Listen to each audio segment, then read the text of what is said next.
जय हो, हरि बोल।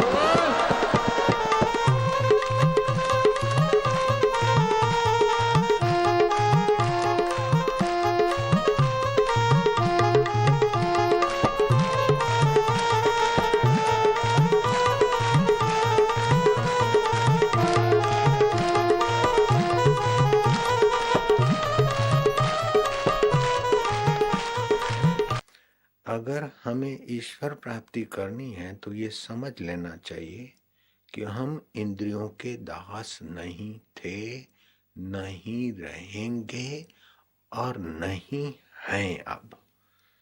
अगर इंद्रियों के दास होकर हम भजन करें तो कितना भी भजन करेंगे ईश्वर प्राप्ति नहीं होगी।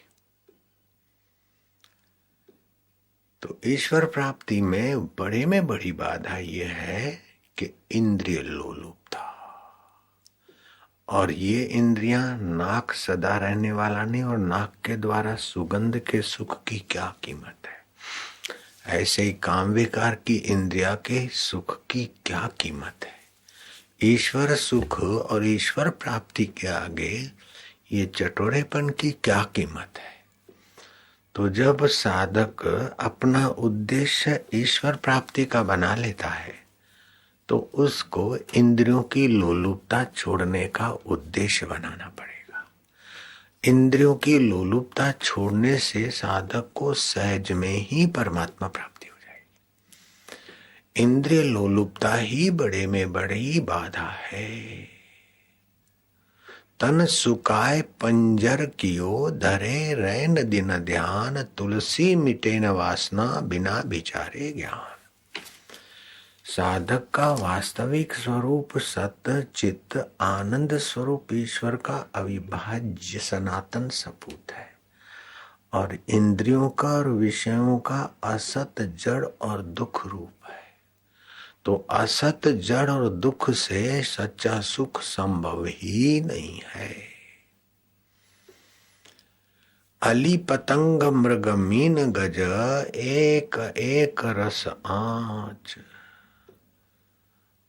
भंवरा सुगंधी में फंस मरता है, मछली स्वाद में, जीभ के स्वाद में फंस मरती है, पतंगिया दिए में सुख बुद्धि से जान मरता है, हाथी नकली हाथीन को खड्डे पर सजा देते, बना देते, और उसको स्पर्श सुख काम विकार से जाता है और जहाँ हाथी गिरता है खड्डे में।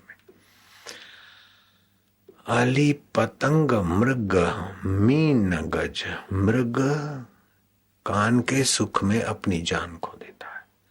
तो मनुष्य के पास ये पांचों इंद्रियां हैं, अगर इनके द्वारा मजा लेता रहेगा और भगवान का साक्षात्कार करना चाहेगा तो संभव नहीं है। माला श्वासो श्वास की, भगत जगत के बीच, जो फेरे सो गुरुमुखी, ना फेरे सो नीच। नीच उसे कहते हैं जो नीच वृत्ति को पोषण दे, नीच कर्मों में और नीच उद्देश्यों में अपने को खपा दे, वह नीचा व्यक्ति है। जिसका उद्देश्य ऊंचा है, वो चाहे किसी मजहब का हो, किसी धर्म का हो, किसी जाति का हो, तो वो ये ऊंची साधना कर सकता है।